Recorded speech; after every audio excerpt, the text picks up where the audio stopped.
Um, right now we have about 356 total cameras. A couple of them we disable because they're not interesting or they're not being updated or whatever.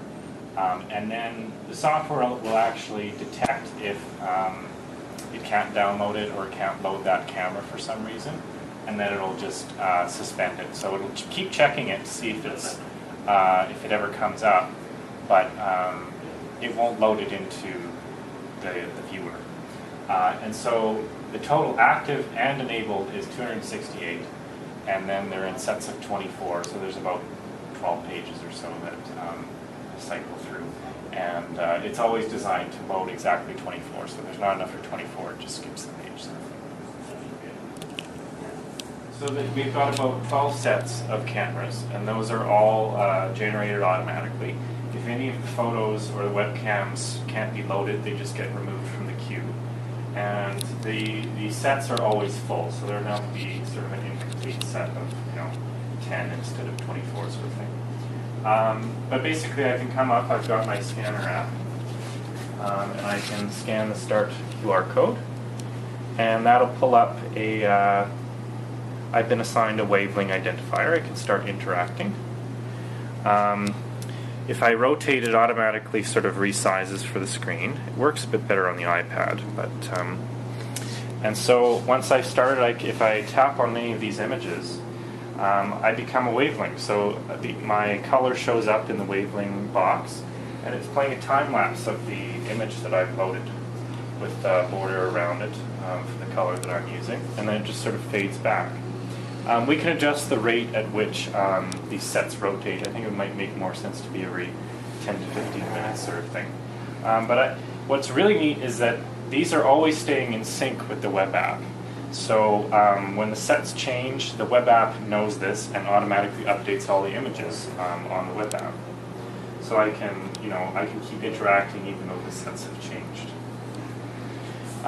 Let's take a look on the iPad. I've added, what's great is that the web app will actually scale quite elegantly between the smaller and the larger. I don't think I'm quite connected to the internet right now. So it works equally well on the desktop than it does the iPad or on the iPhone.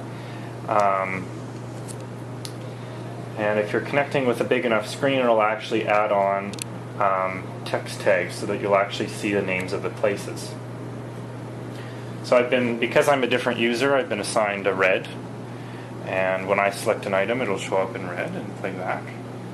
But this text will, we've got little text underneath each image, and it just updated, and just watch, it'll be updating itself as well. The web app automatically refreshes itself with the screen, so we're staying in sync with the waveboard. Come in a little bit closer because we're going to start here shortly.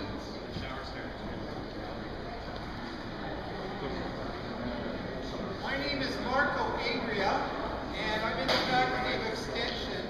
And what we're here today for is to launch an art and media installation called Wave. And in just a few moments, we're going to switch Wave on. Wave is going to be here for the next 4 or 5 months, and it's being installed as part of the McLuhan Centenary. So we're celebrating 100 years since Marshall McLuhan was born in Edmonton, and Wave is part of that celebration. I did want to mention that there are all kinds of people involved in developing Wave, including students from the University of Alberta from 6 departments, faculty members from a number of university areas, and all kinds of volunteers helping as well. Wave is an immersive experience. There's ways for you to interact with the installation, but you're going to have to play around with it a little bit. It's a little bit too hard for me to describe, although it's quite intuitive once you get into it. I do want to introduce a couple of my colleagues before I introduce Professor Kajewski. Lauren Wired-Scott from the Department of Electrical Engineering was part of the design and development. In addition to Joel Adria as well on the design of the software. We have Dr. Mark Hannes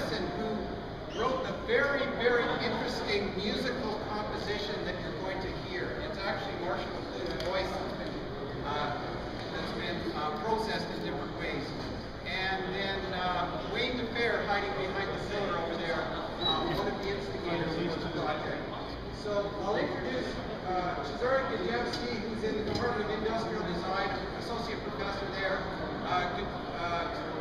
Cezary was